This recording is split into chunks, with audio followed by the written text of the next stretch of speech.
Happy Victory Monday morning, Steelers Nation. This is Steelers Talk. I'm your host, Jack Sperry, and today we're going to be recapping where the Pittsburgh Steelers stand among the other teams in the National Football League here after Week 11 in the 2024 NFL season. And then after watching the Steelers versus Ravens game back last night, I have a couple more takeaways to share with you guys. Make sure you stay tuned because later in the show, I'm going to be discussing the biggest weakness for the Pittsburgh Steelers offense, led by new starting quarterback Russell Wilson. Before we get into the content today, if you love this football team and if you believe in this team, make sure you spam those thumbs up icons down there. And like today's video, man, I really do appreciate all of your guys' support. It really does help out the video if you click that thumbs up icon. So get us off on the right foot today by liking today's show.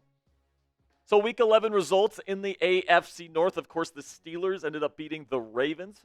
Final score 18-16. The Browns ended up losing to the Saints in kind of embarrassing fashion a little bit, 35-14. And then the Bengals played on Sunday Night Football last night against the Chargers. Nearly came back to win that one, but the Chargers ended up taking the dub by a final score of 34-27. So the Steelers were the only team in the AFC North to win this week, so a perfect week for the black and gold within the division. And another takeaway here, guys, is that Mike Tomlin still owns Lamar Jackson. We talked about it a little bit in the instant reaction yesterday after the game, but we have a couple more numbers here to kind of bring life to how Mike Tomlin has pretty much ruined the MVP campaign of Lamar Jackson after yesterday's performance. Lamar yesterday went 16 of 33. That's under 50% completion percentage, just 207 yards on 33 pass attempts. That's not very good whatsoever. He did have a touchdown, but he also had an interception, and then he added 46 yards rushing. Most of it came really on one rush on the day. So not a very good game for Lamar Jackson, and now we incorporate these numbers with his career stats versus the Pittsburgh Steelers. Now, there's one game that Lamar had one pass attempt. I'm not going to include that game in this in the numbers. So 5 games played here where he started a game and finished it. 57.0% completion percentage. That is abysmal, far below his career average. The yards per game, just 153.9, absolutely terrible. Has taken 22 sacks and has 8 total touchdowns to 15 interceptions plus fumbles, turnover-worthy plays. So absolutely abysmal. And then you take a look at the updated AFC North standings here. Steelers have a game-and-a-half lead in the AFC North as it stands right now, with Baltimore taking the loss. Then also Cincinnati and the Cleveland. It looks like both of their seasons are now effectively over as the Bengals are sitting at 4-7 when you really need to get to 10-7 to make the playoffs in the AFC. It seems like year in and year out. So it seems like Cincinnati's season's over, and then the Cleveland Browns' season has been over for a while now. And guys, I really do think that Baltimore is the next team to kind of be in trouble here in the AFC North. Not only are they a game and a half behind the Pittsburgh Steelers right now, but they also, I think, have a kind of tough schedule coming up here. I really do think that. So let's take a look at it here. The Pittsburgh Steelers, when teams play the Steelers, guys, it's very difficult to play that physical team and then to come out and win the next week. Teams this year in the National Football League are 0-7 this year after playing Pittsburgh, all right? So when you play the Steelers, you do not win the following week in the National Football League this year. And next week, the Baltimore Ravens have to face another physical team here in the Los Angeles Chargers on the road. And I actually really like the matchup that the Chargers have over the Baltimore Ravens. So I actually think Baltimore loses that game next week on Monday Night Football in an upset for the Chargers. And then the next week, on a short week, you have to play another tough physical team in the Philadelphia Eagles at home. And I think the Eagles have a decent chance of winning that game as well. So I think that Baltimore, we could be looking at a little bit of a skid here, losing to the Steelers, losing to the Chargers, losing to the Eagles,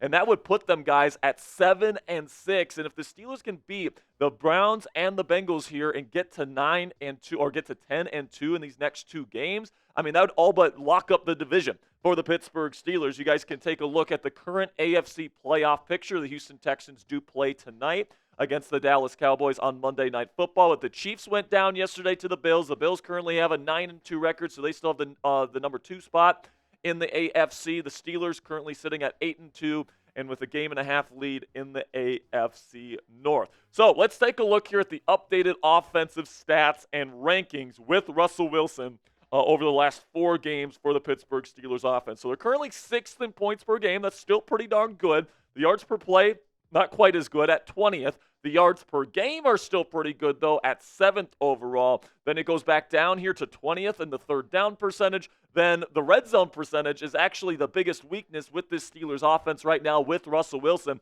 They would rank dead last in red zone touchdown percentage right now through these first 4 games because they've gone 0 for 4 in the red zone, and not 1, but 2 games with Russell Wilson under center. The Giants game and, of course, yesterday against the Baltimore Ravens. They've given up a giveaway in each of their 4 games as well, 1 per game. Then the defensive stats here for the Steelers, and it's dominant, guys. Like, we all know how good this Steelers defense is. They just took on the best offense in the world yesterday, or supposedly the best offense in the world in the Baltimore Ravens yesterday, and held them to 16 points and turned it over 3 times on them. Second best in points per game, 16.2 on the season. The yards per play is also top 10. Same thing with the yards per game. The third, very good in the situational downs, third down, fourth down, red zone, very good in those situations. And then right now they're top 5 in takeaways right now with 19 after getting those 3 in yesterday's ball game. So very good stuff there from the Pittsburgh Steelers defensively, and I'm really liking what I'm seeing on the defensive side of the ball. The tape yesterday was absolutely phenomenal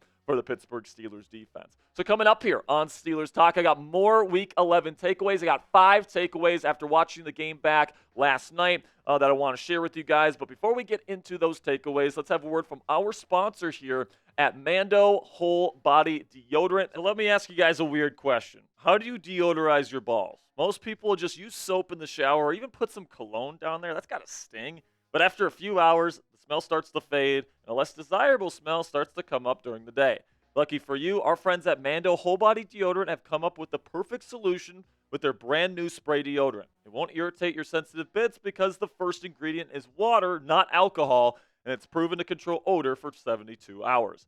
It also has a 360-degree spray and works upside down as well, so it's perfect for getting this stuff anywhere on your body from any angle.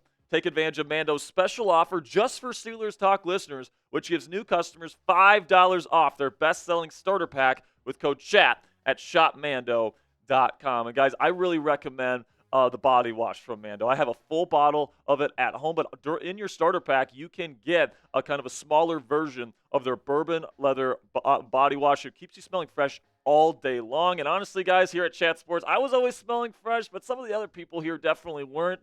And it's definitely been better since we started partnering with our friends at Mando. Mando's starter pack is perfect for new customers because it comes with a solid stick of deodorant, cream tube deodorant, 2 free products of your choice. You can choose the mini body wash or even some deodorant wipes, which are very highly recommended as well. Plus, you get free shipping. Luckily, I have a discount code to help you get hooked on my favorite smelling whole body deodorant on the market today.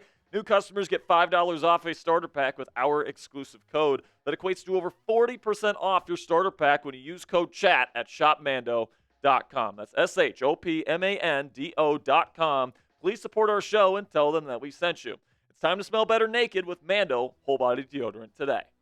Now let's get into some of these takeaways here. I obviously gave my takeaways yesterday during the instant reaction. A lot of those still stand, so if you want to watch my instant reaction, we'll put the link to that in the comments and description of today's show. But the first takeaway here on this video is that the situational offense needs to be better. And when I'm talking about situational offense, I'm talking about third and fourth downs, and then I'm talking about red zone as well. So on third and fourth downs, the weighty downs, as Mike Tomlin likes to call them, this team was 4 of 17 on those downs against the Baltimore Ravens. And by the way, Baltimore's defense is not very good. It's not that Ravens defense we saw last year, man. Like that, especially in the passing department, they haven't been very good this year. And they really did a number on the Steelers' passing attack yesterday.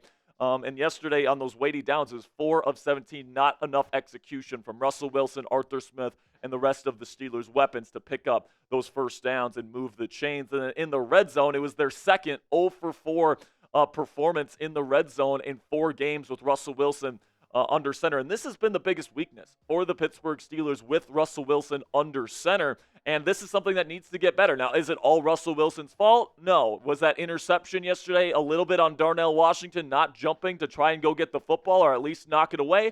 Yeah. I mean, Russell Wilson gave his guy a shot. Darnell didn't jump, and it ended up being intercepted, right? So is it all on Russell Wilson?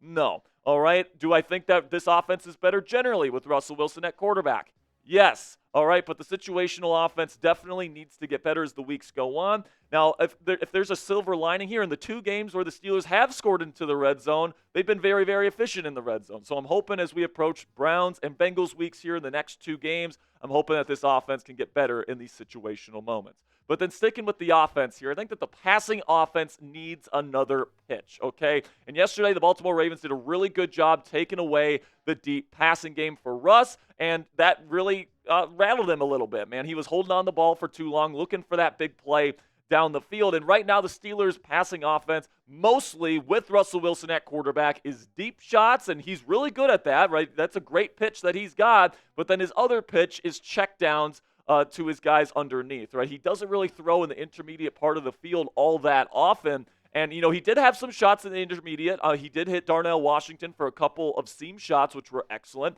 But he needs to do it more often. And this offense needs to prioritize getting guys like Pat Freiermuth and Calvin Austin III the ball more often in those intermediate spaces to keep defenses honest and to give this offense another pitch. Some current issues with the offense here when it comes to the passing game. Like I said, guys, Russ is always looking for that big play. It's leading to some sacks. We saw it yesterday where he's just holding the ball for just a little bit too long because he's looking down the field and he's not progressing once the defense takes it away. Then also the secondary weapons. I'm looking at you, Van Jefferson. Not a lot of juice there, man. Like, you got to get Mike Williams on the field more often. We've talked about that on the show before. Only about 25% of the snaps played yesterday on offense had Mike Williams on the field. I think that as the weeks go on, that's going to increase, especially if Van Jefferson continues to play as bad as he is. And then Arthur Smith misusing his personnel. I mean, how many times have we seen over the last 2 weeks you have either Van Jefferson or Calvin Austin III running a fade? Makes absolutely no sense. It does not fit their skill sets. And, they're kind of running that quote-unquote Mike Williams style of offense